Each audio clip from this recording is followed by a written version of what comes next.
Hello नमस्कार good afternoon, मैं शिवानी शर्मा आप सभी का आपके अपने परिवार रोजगार वेदन में हार्दिक स्वागत करती हूं। तो कैसे हैं आप सभी लोग? आशा करती हूं स्वस्थ होंगे, मस्त होंगे, अपना और अपने परिवार का ख्याल रख रहे होंगे। जल्दी जल्दी से जुड़ जाइए क्लास में। आज ही आपकी इस टॉपिक की आखिरी क्लास है, ठीक है। कल जो सबसे इंपॉर्टेंट टॉपिक है, मैं मानती हूं अगर अगर आप कहेंगे बैंकिंग में जो सबसे इंपॉर्टेंट टॉपिक है गद्यांश। कौन सा है? गद्यांश। इसमें से 10 क्वेश्चन आते हैं, 10 सवाल, समझे? मतलब 10 सवाल आपको गद्यांश के आएंगे, ये 10 सवाल आप करके आएंगे एज इट इज। तो कल से टॉपिक शुरू होगा गद्यांश का। बताइएगा, शुरू करें आपकी क्लास? आज हो कहाँ तुम लोग? बताना। अनेक शब्दों के लिए एक शब्द जो जोता या ना गया, जो जोता या बोया ना गया हो, मतलब ऐसी भूमि जिसे कभी जोता नहीं गया हो और बोया नहीं गया हो। चलिए तो बताइएगा, जिस जमीन को जोता या बोया ना गया हो,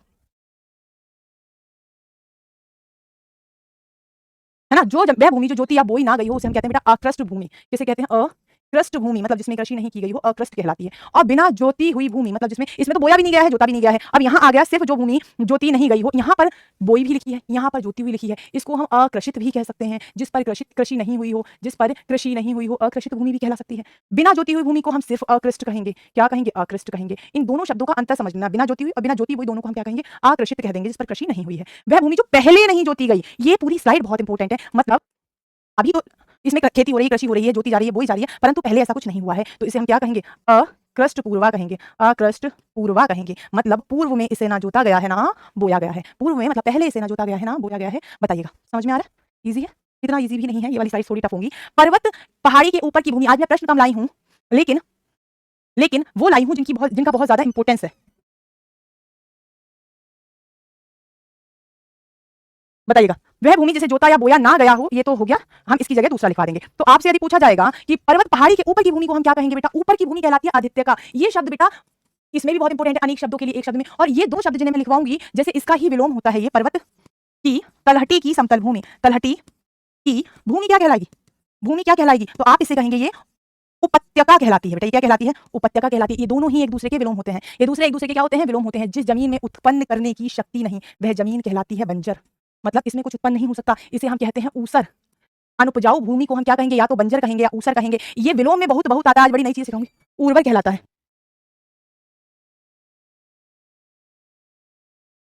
बताइएगा, आगे बढ़ो। देखिएगा, सूर्योदय से सुबह 9 बजे तक का समय, ये मैं सारे आपको करा देती हूँ। सूर्योदय से सुबह 9 बजे तक का समय उषा काल कहलाता है। उषा काल कहलाता है ना। दोपहर के पहले का समय पूर्वाहन। पूर्वाहन बेटा, है ना। ये आज की लास्ट निर्णायक क्लास है, जो छूटा है वो भी करा दूंगी। जो दोबारा हो रहा है समझ लो कि वो बहुत इंपॉर्टेंट है। दोपहर का समय मतलब ठीक दोपहर का समय क्या कहलाएगा? तो ये कहलाता है मध्याह्न। मध्याह्न मतलब मध्याह्न। और यदि मैं लिखवाऊं दोपहर के बाद का समय, दोपहर दोपहर के बाद का समय का समय, तो क्या कहलाता है? तो आप कहेंगे ये कहलाता है अपराहन। क्या कहलाएगा बेटा? अपराहन। अपराहन कहलाएगा। और दिन के पहले दो प्रहर क्या कहलाते हैं? द्विप्रहर कहलाएंगे। दोपहरों को हम क्या कहेंगे बेटा? बताओ बताइएगा, बताइएगा। पहले दोपहर। इन दो पहरों के लिए भी हम पूर्व अहन ही कहेंगे। इन दो पहरों के लिए, बल्कि हम पहले लिखा है ना, तो इसे हम पूर्व द्विप्रहर कह देंगे। द्विप्रहर कहेंगे बेटा।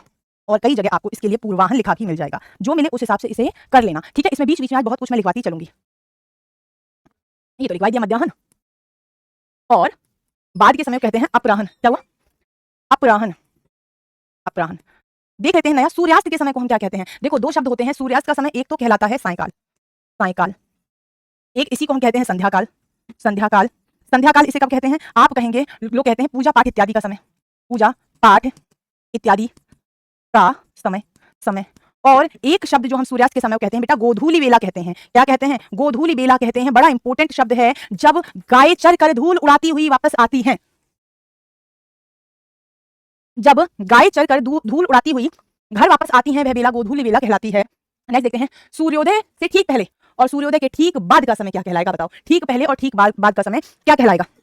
जस्ट पहले, थोड़ी सी देर पहले, जब आसमान लाल लाल हो जाता है, क्या कहलाएगा? बताइएगा। तो बेटा इसे हम कहते हैं, इसे हम कहते हैं अति संध्या। इसे हम कहते हैं अति संध्या। समझ पाए? अति संध्या कहते हैं। एक तो ठीक पहले, एक तो ठीक बाद। इसे हम कहते हैं अति संध्या। कहते हैं ना कि पूजा पाठ कर लो, जैसे ही सूर्य निकलेगा उन्हें जल देंगे, है ना। तो क्या होता है? इसे हम अति संध्या कहते हैं। दक्षिण और पूर्व के बीच की दिशा। इसके लिए एक आपको स्लाइड बनवा देते हैं और एक ट्रिक बता देते हैं। इसके लिए एक स्लाइड भी बताते हैं, ट्रिक भी बताते हैं। आप इसे ट्रिक लग सकते हो ऊपर, क्योंकि ऐसी ट्रिक है कि जिंदगी में तुम भूलोगे नहीं। ट्रिक, बहुत कुछ नहीं जानते पर तीन चार बातें जानते होगे। ये उत्तर दिशा होती है, ये दक्षिण दिशा होती है, ये पश्चिम दिशा होती है और ये पूर्व दिशा होती है। इतना आप सभी को पता है? सभी को पता हो तो अपने मन में हाँ कर लेना, ठीक है। हाँ जी। ये जो दिशा है उत्तर और पश्चिम के बीच की दिशा उत्तर पश्चिम कहलाएगी बेटा। उत्तर पश्चिम के बीच की दिशा ही तो है जिसे हम उत्तर पश्चिम कहेंगे, बिल्कुल सही। इन दोनों दिशाओं के बीच है। ये पश्चिम और दक्षिण के बीच की जगह है, इसे हम दक्षिण और पश्चिम के बीच की दिशा है, इसे हम दक्षिण पश्चिम कह देते हैं। दक्षिण पश्चिम कह देते हैं, पश्चिम कह देते हैं। ये उत्तर और पूर्व के बीच की जगह है, इसे हम उत्तर पूर्व या पूर्व उत्तर कुछ भी कह सकते हो, आप पहले किसी को भी लिख सकते हो, ऐसा कोई नियम नहीं है, उत्तर पूर्व कह सकते हैं इसे, ठीक है। इसे हम दक्षिण पूर्व कह देंगे। अमूमन ऐसा माना जाता है कि उत्तर और दक्षिण को ही पहले रख देते हैं, कोई बात नहीं है। इनके बीच के जो कोण है इन्हें जानने की एक ट्रिक है बेटा। अगर घर में बाई ना आए, अगर आपके घर पे बाई ना आए, मतलब काम करने वाली ना आए, तो बड़ी दिक्कत हो जाती है। तो बस आपको एक ही लाइन याद करनी है, बाई ना आई, बाई ना आई, बस एक ही लाइन आपको याद करनी है और वही लाइन यहाँ लिख लेनी है, बा ई ना आई। ई छोड़ देना है, बताइएगा, ई छोड़ देना है। और इन कोणों के नाम मैं बता देती हूँ, ये कहलाता है वायव्य कोण, ये कहलाता है ईशान कोण, ये कहलाता है नैऋत्य कोण और ये कहलाता है आग्नेय कोण। ये कहलाता है आग्नेय कोण। क्या कहलाता है? ये कहलाता है वायव्य कोण, ये कहलाता है ईशान कोण, ये कहलाता है नैऋत्य कोण, ये कहलाता है आग्नेय कोण। तो जी भैया शुरू करते हैं, हमेशा इधर से ऐसे करके शुरू करना। आप कहना बाई ना आई, बाई ना आई, बाई ना आई, 4 बार बोलोगे बाई ना आई और यहाँ से शुरू करना। वैसे भी कोई सर्कल खींचना शुरू करते हो तो यहाँ से ही तो शुरू करते हो, ऐसे ही तो करते हो, सीधी बात है। चलिए, तो क्या पूछा हमसे? उत्तर और पश्चिम के बीच, पहले यहाँ से देखो, दक्षिण और पूर्व के बीच की दिशा, दक्षिण और पूर्व के बीच की दिशा, दक्षिण और पूर्व के बीच की दिशा जिसे हम दक्षिण पूर्व कहते हैं, क्या कहलाता है कोण? क्या कहलाता है बेटा? आग्नेय कहलाएगा, आग्नेय कहलाएगा। पूर्व और उत्तर के बीच की दिशा, पूर्व और उत्तर के बीच की दिशा, तो भैया ये रहा पूर्व, ये रहा उत्तर, बीच की दिशा क्या है? ईशान कोण है। सबसे ज्यादा पूछा जाने वाला कोण भी यही है। आप कहेंगे इसे हम कहते हैं ईशान कोण, इसे हम क्या कहते हैं? ईशान कोण कहते हैं। आगे देख लेते हैं उत्तर और पश्चिम के बीच की दिशा। तो यहाँ था उत्तर, यहाँ था पश्चिम, यहाँ से हमने शुरू किया था बाई ना आई से, इसे हम कहेंगे वायव्य कोण, वायव्य कोण। और आप कहेंगे दक्षिण पश्चिम की दिशा, दक्षिण और पश्चिम की दिशा, बा ई ना आई, दक्षिण और पश्चिम, तो ये क्या हो गया? नैऋत्य कोण हो गया। क्या हुआ? नैऋत्य कोण हो गया। इससे इजी ट्रिक आपको नहीं मिल पाएगी, ठीक है, इससे इजी ट्रिक नहीं मिल पाएगी। पर पुरुष से प्रेम करने वाली स्त्री, एक ऐसी स्त्री जो किसी अन्य पुरुष से प्रेम करती है, वो क्या कहलाती है भैया? वो परकिया कहलाती है। क्या कहलाती है? परकिया कहलाती है। जो पर पुरुष से प्रेम करती है, मतलब अपने पति के सिवा किसी अन्य से प्रेम करती है, परकिया कहलाती है, ठीक है। पति द्वारा छोड़ दी गई स्त्री, बड़े इंपॉर्टेंट शब्द हैं। आप कहेंगे इसे हम परित्यक्ता कहते हैं, परित्यक्ता कहते हैं, ठीक है। और दूसरे का मुंह ताकने वाला, कोई काम अपने आप नहीं कर रहा है, कोई काम अपने आप नहीं कर रहा है, हर काम के लिए दूसरे का मुंह देख रहा है, कौन हो जाएगा? कौन हो जाएगा? तो आप कहना मैम पर मुखापेक्षी, हर काम के लिए दूसरे का मुख ताक रहा है, पर मुखापेक्षी कहलाता है। जो पहनने लायक है, प्रणत वस्त्र कहलाता है। क्या कहलाता है बेटा? जो पहनने लायक है या पहनने योग्य है, क्या कहलाएगा? बताओ। लेकिन पहनने लायक है तो परिधान होगा, परिधेय, परिधेय हो जाएगा बेटा, परिधेय। जो पहनने लायक है परिधेय हो जाएगा। आगे बढ़ जाते हैं, नेक्स्ट देखते हैं। जो मापा जा सके, मापा जा सकता है, परिमेय कहलाएगा। और जो मापा ना जा सके, अपरिमेय कहलाएगा। आंखों के सामने नहीं है, मतलब आंखों के सामने नहीं है तो आंखों के पीछे है, आंखों से परे है, इसे हम क्या कह देंगे? परोक्ष कह देंगे। क्या कहेंगे? परोक्ष कह देंगे। दूसरे पर उपकार करने वाला, तो पर बोलते हैं दूसरे को, परोपकारी, परोपकारी जो दूसरों पर उपकार करता है, फिलैंथ्रोपिस्ट कहते हैं ना इसे, हाँ। जो पूरी तरह पक चुका है या पारंगत हो चुका है, या कह सकते हैं आप किसी क्षेत्र में, विशेष क्षेत्र में अनुभवी हो चुका है, उसे हम क्या कहते हैं बेटा? उसे हम कहते हैं परिपक्व, परिपक्व कहते हैं। जो पूरी तरह पक चुका है, परिपक्व कहलाएगा। शरणागत की रक्षा करने वाला, कोई व्यक्ति शरण में आ गया, कोई व्यक्ति शरण में आ गया तो आप उसकी रक्षा करेंगे, है ना। तो जो शरण में आया है, देखो आप कहेंगे शरण में आया हुआ, में आया हुआ क्या कहलाता है बेटा? हुआ कहलाता है शरणागत, शरणागत। और यदि आपसे पूछा जाए शरणागत की रक्षा करने वाला, प्रणतपाल कहलाता है, प्रणतपाल कहलाता है। क्लियर है? प्रणतपाल कहलाता है। और बताएं, वह ध्वनि जो कहीं से टकराकर वापस आए, वह ध्वनि जो कहीं से टकराकर वापस आए प्रतिध्वनि कहलाती है। क्या कहलाती है? प्रतिध्वनि कहलाती है। Clear clear clear? प्रतिध्वनि। आप कहते हैं इको हो रहा है, जैसे आप पहाड़ों पे क्या करते हो, आवाज देते हो, जो भी आप बोलोगे हेलो तो आवाज आएगी, hello hello hello hello hello hello hello hello hello, ऐसे करके वो आवाज धीरे धीरे खत्म होती है। जैसे बंद कमरे में भी जब आप बोलते हो तो इको होता है, साउंड गूंजता है। बंद कमरे का मतलब जिसमें सामान ना हो, वो बंद कमरा है ना। चलिए, वह स्त्री जिसके हाल ही में शिशु उत्पन्न हुआ है, मतलब जिसने अभी अभी शिशु को जन्म दिया है, उसे हम क्या कहते हैं बेटा? उसे हम कहते हैं, देखो, शिशु को जन्म देने की क्रिया कहलाती है प्रसूति, है ना। शिशु को जन्म देने के लिए एक शब्द जो प्रयोग होता है वो होती है प्रसूति, जन्म देने वाली प्रसूता। लेकिन हाल ही में जिसने जन्म दिया है, सद्य प्रसूता कहलाती है, सद्य प्रसूता कहलाती है। क्लियर है? हाँ जी। आप बोलेंगे जिसमें मल हो उसे हम क्या कहते हैं? उसे हम मलिन कहते हैं। मल है जिसमें, इसे हम मलिन कहेंगे। आपसे पूछा जाए जिसमें मल ना हो, जिसमें मल ना हो, उसे हम क्या कहेंगे? तो आप कहना उसे हम निर्मल कहेंगे। क्या कहेंगे? निर्मल कहेंगे। क्लियर? किसी विषय पर दूसरे से मत ना मिलना, मान लो मेरे और तुम्हारे, मत का मतलब होता है विचार, मत का मतलब सिर्फ एक नहीं होता, वोट ही नहीं होता, वोट तो होता ही है, मत का एक मतलब वोट तो होता ही है, वोट देना, मत का एक मतलब विचार ही होता है, क्योंकि वोट भी विचार करके ही दिए जाते हैं। आप बोलना किसी विषय पर दूसरे से मत ना मिलना, मतभेद कहलाता है बेटा। क्या कहलाता है? मतभेद कहलाता है कि उन दो लोगों के बीच में क्या चल रहा है? मतभेद चल रहा है, ठीक है। आगे बढ़ जाते हैं। मनपसंद नामांकित, एक ऐसा व्यक्ति जिसे अपने मन से नामांकित किया गया हो, बताइएगा। तो आप कहेंगे मनोनीत कहलाता है, मनोनीत कहलाता है। और जो मृत्यु के, जिसने मृत्यु को जीत लिया है, इसकी जगह हम क्या लिखेंगे? हम लिख देते हैं, हालांकि वो शब्द बहुत आता है, जो बहुत आने वाले कुछ शब्द मैं लिखवा देती हूँ। हाँ, जो शीघ्र प्रसन्न हो जाए, शिव के लिए ही प्रयोग होता है, शीघ्र प्रसन्न हो जाए, प्रसन्न हो जाए, उसे हम क्या कहते हैं? ठीक है, उसे हम क्या कहते हैं? और हाँ, दोपहर, ठीक दोपहर के सूर्य को क्या कहते हैं? ठीक दोपहर का सूर्य क्या कहलाता है? ये दोनों बड़े इंपॉर्टेंट शब्द हैं। तो बेटा आपसे कहा जाएगा कि देखो जिसे जो शीघ्र प्रसन्न हो जाए वो आशुतोष कहलाता है और ये भगवान शिव का पर्याय है। किसका पर्याय है बेटा? शिव का पर्याय है। शीघ्र प्रसन्न होने वाला आशुतोष कहलाता है। शिव का पर्याय है ठीक दोपहर का सूर्य मार्तंड कहलाता है। मार्तंड कहलाता है। क्लियर है? ठीक दोपहर का सूर्य मार्तंड कहलाता है। जहां तक हो सके आप कहेंगे यथासंभव, यथासंभव, जहां तक हो सके उसे हम यथासंभव कहते हैं। था थोड़ा विकृत से बना है, ठीक कर देते हैं। ठीक है, आगे बढ़ जाते हैं। नेक्स्ट देखते हैं शक्ति के अनुसार, यथाशक्ति, यथाशक्ति, है ना। और यश वाला को हम यशस्वी कहते हैं। क्या कहते हैं? यशस्वी कहते हैं। बेटा क्रम के अनुसार क्रमानुगत कहता है, क्रमानुसार कहलाएगा। क्रम के अनुसार क्रमानुसार कहलाएगा। और यथार्थ या सच कहने वाला मतलब बिल्कुल सत्य कहने वाला क्या कहलाता है? बहुत इंपॉर्टेंट है। तो आप कहेंगे मैम सत्य कह रहा है मतलब वाद कर रहा है, सत्य बोल रहा है, सत्यवादी कहलाएगा। जब कोई बात आती है ना तो कहा जाता है ना तुम तो बड़े हरिश्चंद्र हो, मतलब बहुत सच बोलते हो। तो सत्यवादी राजा हरिश्चंद्र थे जो हमेशा सच बोलते थे, है ना। यात्रा करने वाला मुसाफिर कहलाता है, यात्री भी कहलाया सकता है, यात्री भी कहलाता है।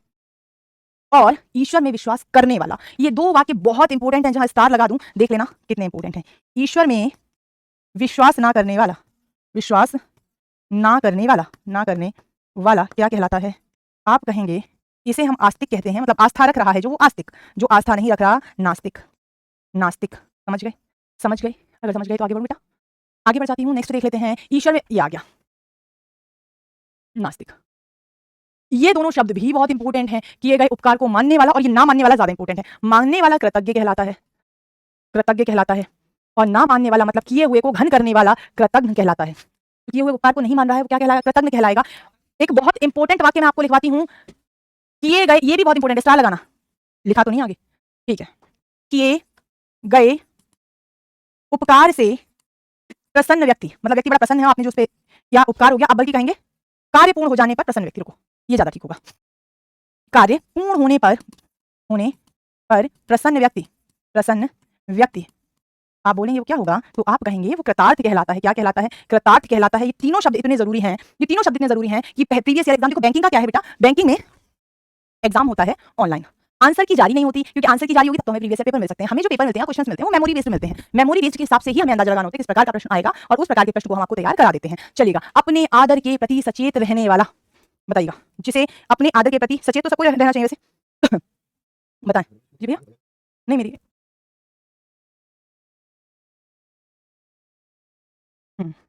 बताइए बेटा। आदर के प्रति सचेत रहने वाला, बताएं। एक सेकेंड में दिक्कत हुई। अच्छे चरित्र वाला, दोनों बता दो। आदर के प्रति सचेत रहता है। अच्छा, कोई खुद का सम्मान करता है उसे क्या कहते हैं? ये भी लिखो। अपने, अपना सम्मान रखने वाला, रखना खाली इतना रख लो, अपना सम्मान, या अपना सम्मान क्या कहलाता है? बताओ, यही बता दो, दोनों में से एक बता दो।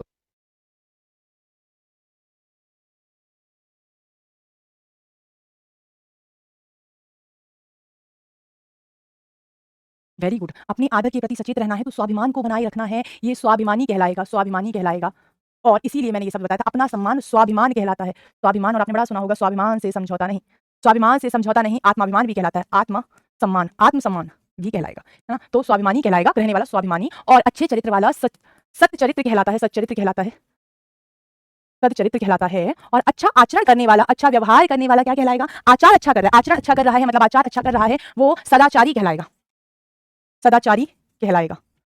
नेक्स्ट देख लेते हैं। काम से जी चुराने वाला, यदि किसी व्यक्ति ने काम से जी चुरा लिया तो उसे हम क्या कहेंगे? बड़ा कामचोर आदमी है, काम नहीं करता, कामचोर है,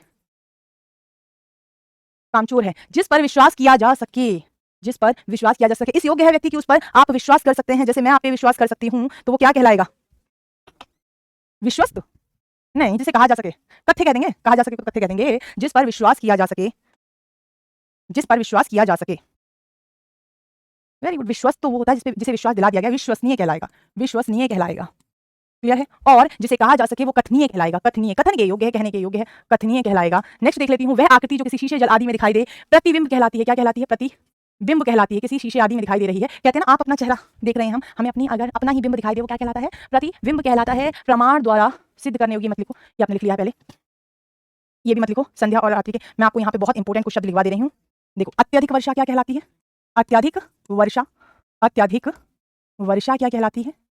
बिल्कुल वर्षा ना होना, बिल्कुल वर्षा ना होना, वर्षा ना होना, ना होना, बल्कि यहाँ पर होना लगा लो, है ना? कम वर्षा होना, कम वर्षा होना, वर्षा होना, लिख लेना जो मैं बता रही हूँ, जो मैं बताऊँ बेटा वो लिख लेना। आप कहेंगे अपनी पत्नी के सिवा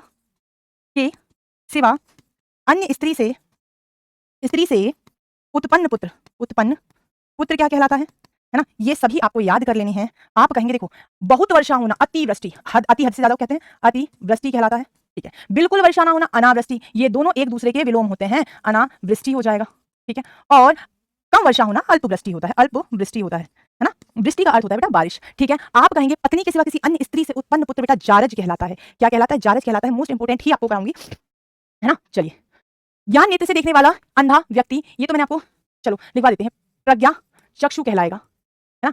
और हाथ से लिखी हुई पुस्तक को हम हस्तलिपि कहते हैं, हस्तलिपि कहते हैं। अब बचता है ये शब्द किसी परिश्रम के बदले मिलने वाली राशि। मान लो आप कहीं पे काम कर रहे हैं, उस काम के बाद आपको पैसे मिल रहे हैं, उस काम मतलब आपने मेहनत की है, और मेहनत की है तो वो राशि आपको जो मिलेगी वो आपकी हो जाएगा पारिश्रमिक। कोई इसे वेतन नहीं कहेगा, पारिश्रमिक कहेगा। क्या कहेगा? पारिश्रमिक कहेगा, ठीक है। चलिए, जिसका स्वभाव पशुओं के समान हो, बताओ। आप कहेंगे पाश्विक कहलाता है, पाश्विक स्वभाव वाला व्यक्ति, कहते हैं ना पाश्विक स्वभाव वाला व्यक्ति, पाश्विक। और मार्ग में खाने के लिए भोजन, जब भी आप कहीं रास्ते इत्यादि में जाते होंगे तो मम्मी बांध के देती होंगी मठरी, लड्डू, है ना, और अचार, पूरी बनती पूरी, है ना, और करेले की सब्जी भी देती है, कभी कभी आलू भी देती है बना के, ना। वो सब क्या होता है? वो होता है बेटा पाथे, है ना। मम्मी देती है ना बांध के खाना, चाहे आप कितने भी पैसे कमा रहे हो, चाहे आप कहो नहीं बाहर सब मिलता है, मजाल जो मम्मी, अगर आप 3 घंटे के सफर के लिए भी जा रहे हो तो मजाल है जो मम्मी बिना टिफिन के भेजते हैं आपको, है ना। चाहे आपकी एज कितनी भी हो, जब तक माता है तब तक आप बच्चे हैं, है ना। हाँ का प्यार होता है, सबका होता है ना भैया। देखो ऐसा हो सकता है, चाहे आप ये कह दो हमारे पास ड्राई फ्रूट्स का ढेर लगा है, इतनी मिठाई ले जाना ना, पूरी लेके जाओ, घर का खाना लेके जाओ। तो ये तो भारत का एक रिवाज है, ये कह सकते हैं। इसमें तो माँ की अत्यधिक ममता समाई हुई है। जिसका संबंध पृथ्वी से हो उसे क्या कहेंगे बेटा? पार्थिव कहेंगे, पार्थिव कहते हैं। जिसका संबंध पृथ्वी से हो उसे हम क्या कहते हैं? पार्थिव कहते हैं। अब कुछ मोस्ट इंपोर्टेंट शब्द मैं आपके लिए लिखवा देती हूँ। तो आप कहेंगे जिस पर आक्रमण ना किया गया हो, बड़े इंपोर्टेंट शब्द लिखवाऊंगी, आक्रमण ना किया गया हो, आक्रमण ना किया गया हो, उसे हम क्या कहेंगे? आप कहेंगे अन्य माता से उत्पन्न भाई, अन्य माता से उत्पन्न भाई, जैसे आजकल वो एक ट्रेंड में भी आया ना, ब्रदर फ्रॉम अनदर मदर, तो दैट्स लाइक दैट, है ना। अन्य माता से उत्पन्न भाई, ये तो मैंने करा दिया था आपको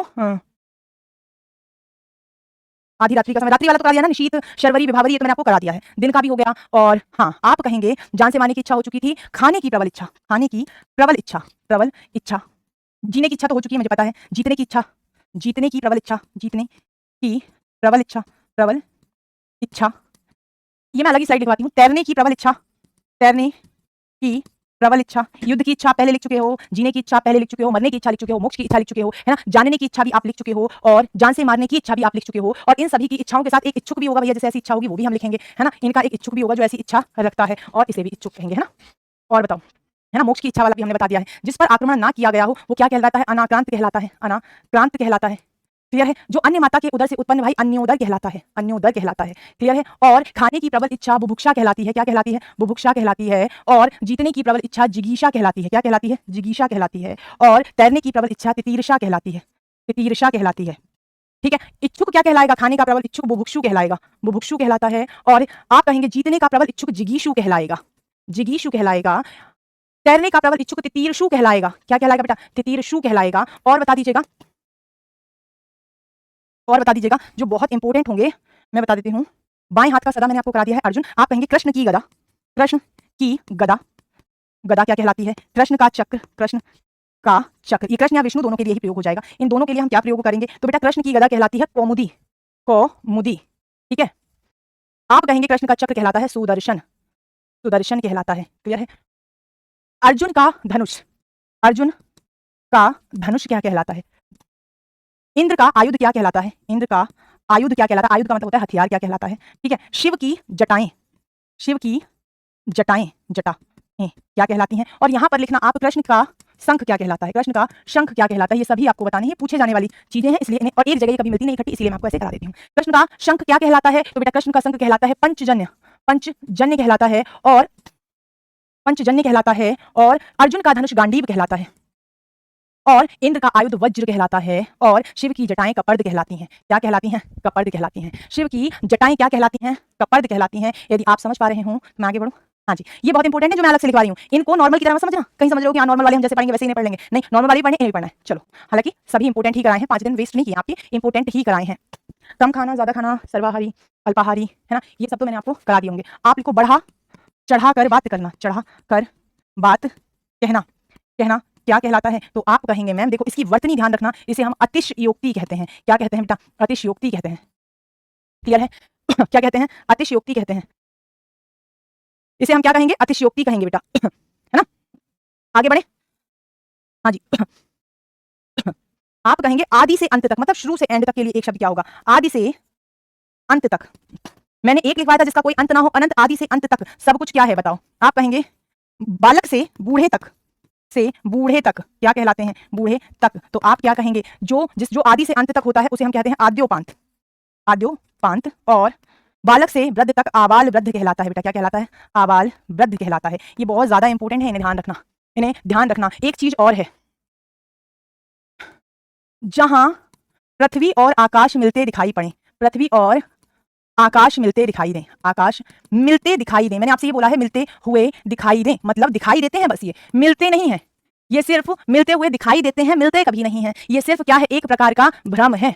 ये क्या है? ये एक प्रकार का भ्रम है। ये भ्रम वैसा ही भ्रम है, मेरा बाबू सबसे अलग है या मेरी वाली सबसे अलग है, वही है ये भ्रम। जहां पृथ्वी और आकाश मिलते हुए दिखाई देंगे ऐसा कोई स्थान है नहीं, बस महसूस होता है। इसे हम कहते हैं क्षितिज। इसे हम क्या कहते हैं? क्षितिज कहते हैं, जहां पृथ्वी और आकाश मिलते हुए दिखाई देंगे। तारों आदि का स्थान अंतरिक्ष में आपको पहले ही करा चुकी हूं, है ना, अंतरिक्ष में आपको पहले ही करा चुकी हूं। क्लियर है? रंगमंच का पर्दा इत्यादि भी हमने कर लिया, यवनिका रंगमंच से संबंधित भी कर चुके हैं हम। अभी कुछ रह गया है? मुझे नहीं लगता अब आपके लिए कुछ भी रह गया है। मोर देन इनफ मैंने आपको करा दिया है इस क्लास में, है ना। आज भी लगभग हमने 100 शब्द तो आराम से किए होंगे, लिखे कितने भी हों यहाँ मुझे पता है, वो मैंने करवा दिए होंगे। एक शब्द पारदर्शी वाला भी मैंने करा दिया था, मतलब कुछ ही जो बच जाता है कभी नहीं मिलता, तो मैं आपके लिए ले आती हूँ। अब हम कल क्या स्टार्ट करेंगे बेटा? कल स्टार्ट करेंगे सबसे इंपॉर्टेंट टॉपिक, सबसे महत्वपूर्ण टॉपिक। पूर्ण टॉपिक कौन सा है? सबसे महत्वपूर्ण टॉपिक। तो अगर हम देखें बैंकिंग में, मैं सब में नहीं बता रही, हर एग्जाम का अलग सिलेबस होता है और हम सिलेबस के हिसाब से ही चलते हैं। तो ये टॉपिक है गद्यांश। प्रीवियस ईयर में इससे 10 क्वेश्चन मामूली देखने को मिले हैं, मतलब 10 क्वेश्चन इससे फिक्स हैं, कम से कम 10 क्वेश्चन आपको मिलेंगे ही। एनालिटिकल पेपर होता है, ज्यादा मिल जाए तो भी कोई बड़ी बात नहीं है। ये गद्यांश मैं आपको उस स्तर का करना सिखा दूंगी। 7 से 8 क्लास लेती हूँ मैं गद्यांश की, कभी भी गद्यांश 2 क्लास 3 क्लास नहीं कराती मैं, 7 से 8 क्लास लेती हूँ। कल हम शुरू करेंगे बिल्कुल इजी लेवल, हमको कैसे बढ़ना है, इतना इतना इतना इतना इतना इतना इतना, और 8वीं क्लास में हम 100 पे पहुंचा के आपको छोड़ेंगे। बिल्कुल इस तरह से शुरू करेंगे हम, आरोही क्रम में चलेंगे, घटते से बढ़ते क्रम में चलेंगे बेटा, आपको कोई टेंशन नहीं होगी। ये सबसे इंपॉर्टेंट टॉपिक है, और जिन बच्चों ने पिछली साल मेरा बेस्ट पढ़ा है वो कहते भी हैं ये टॉपिक मैं सबसे बेस्ट पढ़ा सकती हूँ। अब बाकी आप जज करना कि मैंने कैसे पढ़ा है। एक एक लाइन का अर्थ आपको बताऊंगी, एक एक शब्द का अर्थ आपको बताऊंगी, एक एक प्रश्न को करना सिखा दूंगी। ये मेरा आपसे वादा है। बैंकिंग में हिंदी में आप किसी अन्य विद्यार्थी से जो यहाँ से नहीं पढ़ रहे हैं, जो और तैयारी कर रहे हैं, जो खुद पढ़ रहे हैं, किसी भी तरह किसी से भी आप पीछे नहीं रहेंगे, ऐसा मेरा आपसे वादा है। बस मेरा साथ देना होगा, इसी तरह बने रहिएगा। मैं मिलती हूँ आप सभी से कल दोपहर 3 बजे, तक के अपना अपने परिवार का ख्याल रखें। Thank you so much, have a good day, bye.